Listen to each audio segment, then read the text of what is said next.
How about that? Week one of the Matt Barrie Show presented by Allstate. We are all the way back and running here on the ESPN College Football YouTube channel. I am Matt Barrie. Welcome in. So happy to be back with you for another season. I can't remember what season this is, but it's been, I think, at least 3 or 4 seasons since we've been doing this. We started it with Sunday Bloody Sunday. We've evolved into the Matt Barrie Show presented by Allstate. So much to get to throughout the season. So happy to be back with you for another year. First of all, I moved. Those of you remember the old backdrop, the old studio. So we're a work in progress here. Construction underway here at the new Barrie household. It'll evolve throughout the season, just like some teams hope they will evolve after week one of what we saw yesterday in an absolutely crazy Saturday of college football. There are so many things I want to get to. Paul Finebaum is going to join us, and we will break down all the action from Labor Day weekend. But I want to hit a couple of bullet points out of the gates on what was a marquee Saturday. And there were 3 games that everybody was focusing on, and rightfully so. You have LSU Clemson, the battle for Death Valley and the battle for Tigers. You had Florida State, Alabama, and you had Texas and Ohio State.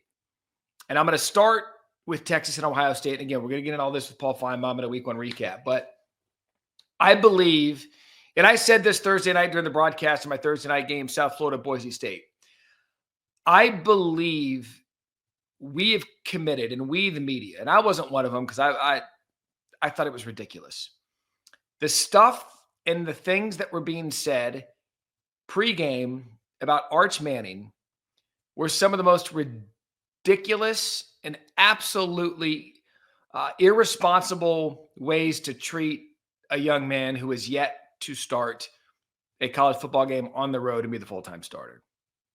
This isn't to say that Arch Manning is going to go on to be a great college quarterback, but going into the game, to anoint him as the number 1 overall pick, the Heisman Trophy favorite, the number 1 team in the country, to me is one of the most irresponsible things the media has ever done. He hadn't been a full-time starter. We hadn't been in a practice to see how things were going. And again, this isn't to say Arch isn't going to be great, because I think he will be a good football player. But if his name was Arch Davis, he wasn't getting any of the hype that he got going into the season. And for me, it put him in a position now where, based on yesterday's performance, what are people going to think? They built this kid up into a realm that was impossible to maintain. And now what are you going to do? Break him down? Because we and certain people had him in a spot where he's going to be the greatest college football player ever? Again, I think Sark's going to get him right, and I think Texas is going to be a really good football team. But to do that to Arch, I said it again Thursday, let the kid breathe. Let it take before you put this kid in a stratosphere we haven't seen in a long, long time. And I've been pulling for him since day one because I think he's good for college football. But my God, what he was faced to do against the defending national champions on the road in Columbus, to put that on him the way that it was, you could just see it all over his face after the game. And I think it was unfair. I'm going to talk about this with Paul in 2 seconds. I think Texas is going to be fine. They're really talented. But there was nowhere to go but down if you were Arch Manning, based on the unrealistic expectations that were placed upon him. And he came on in the second half, but Ohio State would get the win. I can't wait to break this down with Paul, because I just think it was absolutely unfair for that young man to deal with what he had to deal with. And I get it. People are going to say, well, he knows what it's like to be Manning. Yeah, it's a Manning. But again, if his name was Arch Davis, you'd be like, oh, Texas has a nice quarterback coming into the season. Quinn Ewers is off to the NFL. There's going to be a good football team in Austin again. It's not what he got. And so, we saw it yesterday, and we'll discuss it, and Paul was one of them. And I'll tell him to his face he was one of them, that the expectations were unfair. So that's check 1, Matt Barrie Show presented by Allstate. Check 2, Florida State, Alabama. Mike Norvell proves that you can build the team through the portal successfully if you get the right kind of guys. Tommy Castellanos was brilliant. That's not the problem. I think Florida State's going to be just fine. The problem resides in Tuscaloosa and Alabama. It's one thing to lose your season opener on the road. It's another to get beat like you did to a 2-10 team a year before and have to pick up the pieces. It's going to be loud for DeBoer. No one knows this more than Paul. They just don't look like the same Alabama. And That's going to be a problem if they don't get it right. And that's why I love the 12-team college football playoff, because there's time to fix it, just like Texas, there's time to fix it. But boy, I can't wait to get into Florida State and Alabama in a game that I was stunned. Alabama was 13.5-point favorites. Only guy to pick Florida State yesterday was the great Lee Corso. What a day for him. We'll get into that as well. And then lastly, LSU Clemson. I've always thought LSU was one of the more talented teams in the country. I thought maybe ranked 9th was a little bit low for them based on Garrett Nussmeier coming back. I knew they had a new offensive line, but Blake Baker, year 2, defensive coordinator, Harold Perkins back and healthy. I thought it was a great test for LSU to go on the road against a very talented Clemson team and show that they are going to be not only one of the teams to beat in the SEC, but for me, a legitimate national championship contender. And if you really watched that game, start to finish, Clemson got out to it. And then LSU, they drive down the field, they'd stub their toe a little bit, not have much to show for it. But in the end, LSU gets the win. I think LSU should be a top 4 team in the country. I really, really do. I'll get on my soapbox about preseason rankings, but those are some of the bullet points we're going to hit today. The unfair expectations of Arch Manning, what the hell's going on in Tuscaloosa, and now LSU needs to be considered one of the favorites as we embark on this new college football season. But now it is time for our Good Hands play presented by Allstate. Speaking of Florida State a moment ago, we're going to go to one of their rivals in Florida. Vernell Brown III. By the way, did you know Long Island fielded a football team? I didn't. Florida did because they played it. But watch this grab by Vernell Brown. Absolutely insane. I get it. It's Odell Beckham-esque. But on a day full of great catches, this gets our Good Hands play presented by Allstate. Vernell Brown III. I don't know what Vernell Brown the first and second did, but the third is making the family look really, really good in our Good Hands play presented by Allstate for week 1. Congratulations, Vernell Brown III. So with that, we bring in Paul Finebaum, the reunion everyone was waiting for here on the Matt Barrie Show presented by Allstate. We're going to break this down each and every Sunday during the college football season. And what a great way to get this thing kicked off. Paul, great seeing you. Matt, I'm thrilled. It's been a long time, and it's just amazing. I heard you talking during the game the other night about maybe we ought to pipe down on some of these crazy predictions, and I know you weren't talking to me. That's exactly where I want to go, and I'm glad you brought that up, Paul, because, listen, I get it. There's a reason to be excited, and Texas lost a lot to the NFL now. But I believe they were given a benefit of the doubt, and I believe the quarterback was treated so unfairly in the preseason because of his last name. And now because of it, the morning after, the kid has been taken from here to as low as you can get, and it's everyone's fault except Arch Manning's. Yeah, listen, I'll take whatever blame comes my way, but what happens is we buy into a narrative, we feed it. And what's really interesting, Matt, is forget what I say or you or any other pundit. Vegas also is culpable here. They made him the favorite to win the Heisman. And I think that just when you throw out some hot take and then you look at Vegas and you go, they got to know something. It just feeds into the frenzy. Was it unfair? Yes. Did we do it all? Yes. Are we all guilty? I'm guilty, guiltier than anyone else. But the point is, he ran up against an overmatched defense and a superb defensive coordinator. And was he exposed? Is it you turn a couple of plays in the game and maybe it's a different result, but that's not what happened, and that doesn't matter. And now he has a long season ahead to figure it out. And the good news for him, he's got a couple of weeks before he'll play with any semblance of a good team again. So that's probably positive. Yeah, I just look again. I think Texas is going to be good. You're right; they have time to rebound. Arch has time to figure it out. I feel bad for the guy because, like I said in the open, if his name was Arch Davis, we're saying, hey, Texas has a pretty good team coming back. They're going to be a playoff contender. They're going to be this. They're going to be that. And it just he never started a game on the road. He was never the full-time starting quarterback, and he never had a chance. Never had a chance. He probably didn't, but I still felt he would do well. Now, who knows why we think these things. Uh, some of it was the fact that I just struggled to believe Ohio State would play at the level that they did, and they did. These things tend not to matter as much. Now, fortunately, Matt, we're in 12 team playoff. Yeah. Uh, it matters from a seeding standpoint, but it likely won't matter a whole lot. And it also adds the argument, are you better off playing some directional school in your first game, or should you play in what we had on Saturday? I liked what we had yesterday. It made the season opening more dramatic. But while Gunnar Stockton has confidence today, and people were believing in Georgia when maybe they didn't yesterday, uh, the Texas myth seems to be all over the floor at the moment. None of it really matters except this is what we do. Yeah. And look, again, they're guaranteed 12 games, and there's a lot of time to figure this thing out. And I genuinely believe I think Sark's one of the more brilliant offensive minds and coaches in the country, and he will get it figured out. But even with Texas, if you watch this show over the past couple of years, you know how I feel about preseason rankings. I think they're absolutely garbage. I think they're lazy. People look at last year's team and say, oh, this team was good last year. Let's just rank them high again. In Texas's case, they've got Texas talent. They've been recruiting at a high clip. They're great in the transfer portal. They did lose a lot to the NFL, and they did have a new starting quarterback. To rank them number one of the preseason, it was a miss from day one. Not to say they can't get there, not to say they're going to be a top 10 team, but it was now you've got, oh, what's wrong with Texas? Number one team lost. Not really.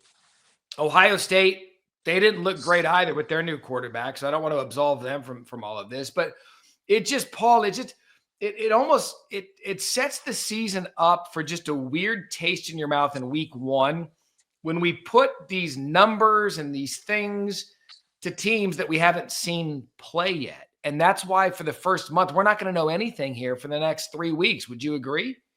I would, and those who, and it bothered me, but those who looked at the tape last year on Arch probably ended up with the best takes.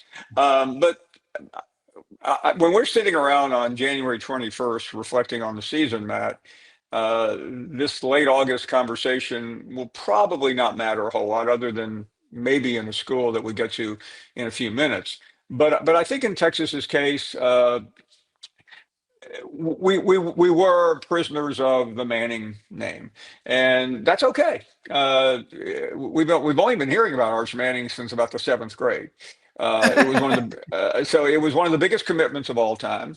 It's the biggest debut of all time, and it did transcend sports, and that's what I jumped on with some of my now ridiculous takes, but that's fine. We're in the business to express our opinions, and what I don't like, Matt, and not to be on a soapbox, are those who never give an opinion. I don't mind being wrong. I think it's pretty funny. I mean, I get a kick. I mean, it got so bad yesterday, I was flying back, and you try to keep up. I mean, nobody our business admits it, but you try to keep up with what people are saying about you.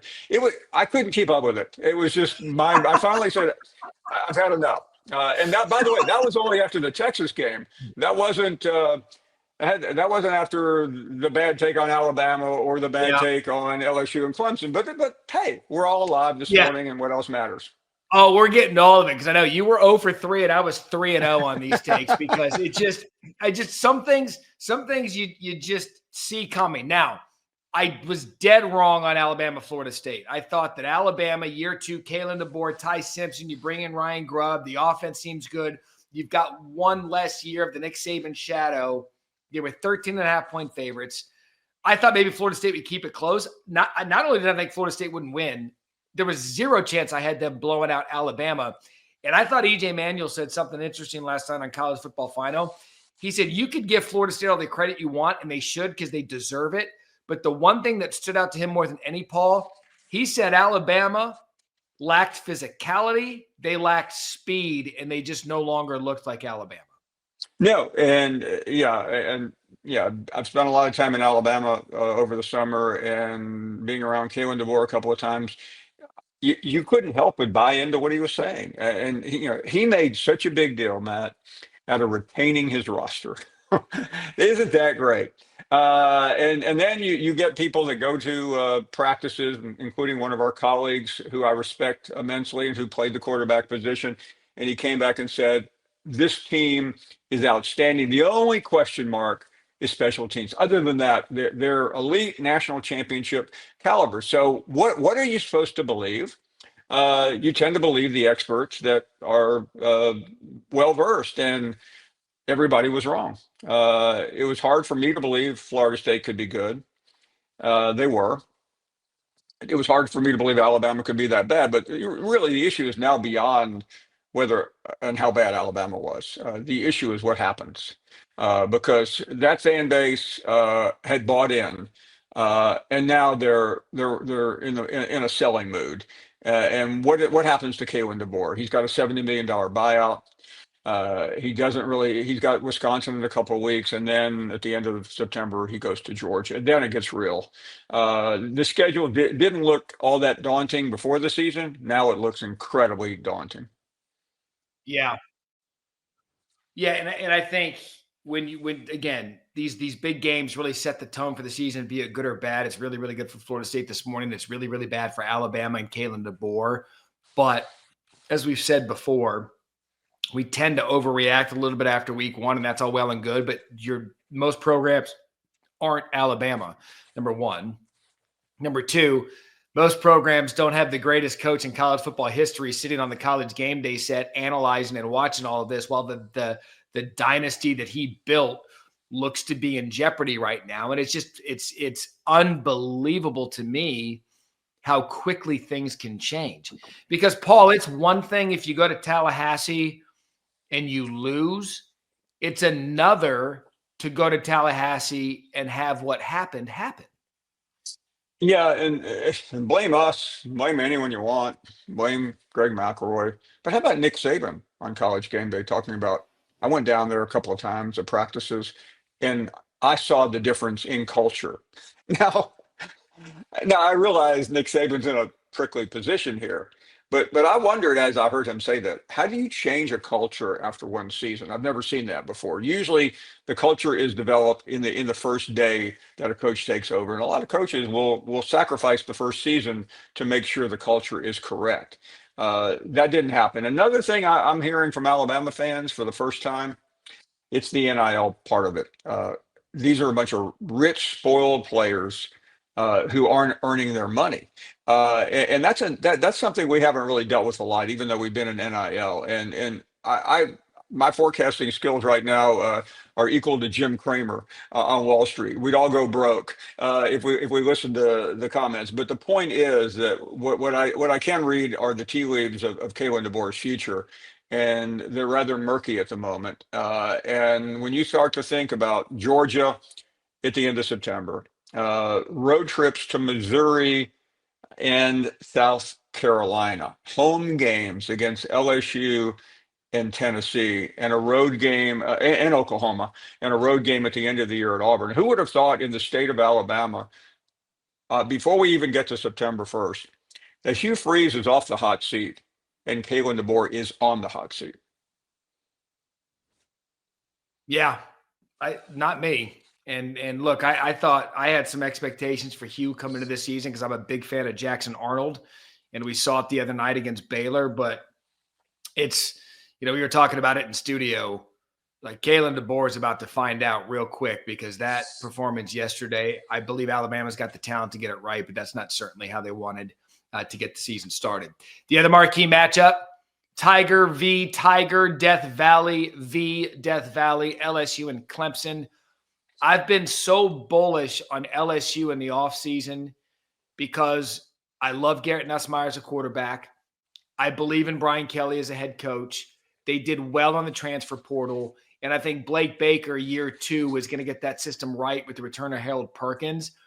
And other than a quarter and a half, Paul, it was clear, start to finish, that LSU was the better team last night. They left so many points on the board. And now I would look at it and say, based on what I saw with Texas, based on what I saw with Alabama, Georgia looked pretty good against Marshall, but it's Marshall.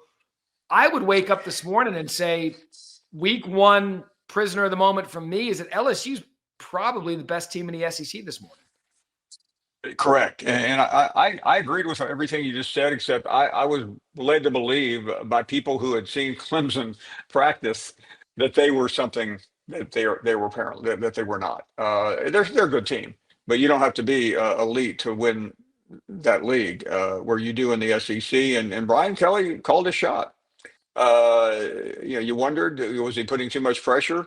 He knew he had to do something different, and he did. And you're right, it was a sloppy win because it felt like some of the other openers that, and some of it wasn't their fault. I mean, touchdowns were taken off the board, mistakes were made, field goals were missed, but in the end, they were so much more physical than the line of scrimmage on the line of scrimmage that we thought was going to be Clemson's calling card. And all of a sudden, that game against Florida in 2 weeks doesn't seem like a referendum anymore on Brian Kelly.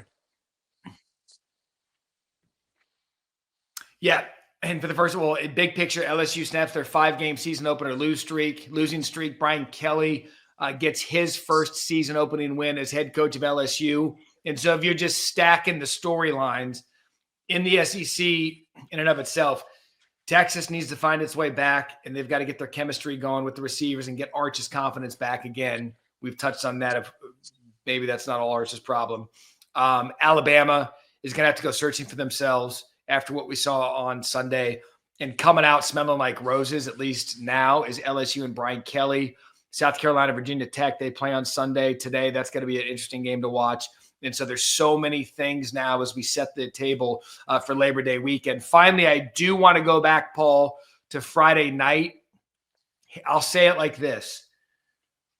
I called Colorado's spring game, and so I knew some of the challenges they might have coming into the season.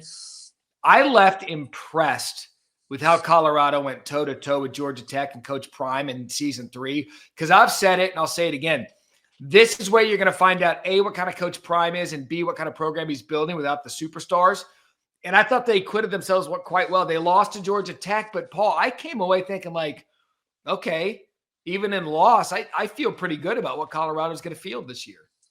I agree, and it's hard to look at that program without a heavy heart, because I think everybody watching this right now is pulling for Coach Prime and really thrilled that he's overcome what he has. But they looked like a promising football team, and I saw in Prime after the game a guy who liked what he saw. Yeah, mistakes across the board, the inability to take advantage of gifts that they should have had in the first half. But Georgia Tech is well coached, and I didn't read a whole lot into it negatively. I still think right now the goal, I think all along, has been maybe to grab 7, possibly 8 wins. They still can do that, and I feel pretty good about where they are. Finally, as we get out of here, Paul, if you will, I just get, like, based on what we saw Saturday, maybe starting Thursday, however you like, overarching theme of what we saw from the first weekend of college football with 2 days to play. Well, number one, I come away far more impressed with Ohio State than I thought I would be. So that shouldn't surprise anyone, but it surprised me. Secondly, I don't. There's a lot we don't know, but one school that didn't play a great opponent yesterday, but still looked sharp, was Georgia. I've been critical of Gunnar Stockton. He handled the moment very well against a lesser opponent, but I think it was good for him to gain some confidence. I still, want to know more about Penn State, and I don't know how much we know about that. But Texas is the story. There's no getting around it. And Sark, for all of the praise that he has received as this state of this new age play caller, looked pretty bad. This is another big time elite defense that outmatched him, and that's becoming more of a trend right now. And I think if you're a Texas fan, you need to be concerned. Thing you don't need to be concerned about if you're a college football fan, whether we show up each and every week, because we will do that on the Matt Barrie Show, presented by Allstate. Labor Day weekend is here. And if there's one thing you've learned about Paul Finebaum today, don't let anyone tell you any different. When the man has to take the bullets from the people, he'll stand in the middle of the town and he'll do it. He knows what he'll do it. He'll show up and he'll take the criticism. And Paul, that's what I love about you. Well, Matt, listen, I would be, my own wife was criticizing me on Saturday night. Like, how could you be so stupid? But that's fine. One thing I've never liked are people in my position who only let you know after the fact that they called the game. You and I, correct? We make the calls before the game. I got a lot of those email. Hey, by the way, I knew that was going to happen. Nobody didn't. If you know what to say. This is the world that I live in, and I don't like people who equivocate and say, well, I didn't say. Everyone knows what I said. Have at it. I mean, this is fun. This is not that serious, Matt. Yeah, Paul, in our next life, we'll land planes and clip aorta valves. I promise. We'll get into the serious stuff next time. Paul Finebaum, Matt Barrie. Man, I am so excited we are off and running. This is week 1 of the Matt Barrie Show, presented by Allstate. You want this, you got that. No way, watch them walk right past you. Run fast, run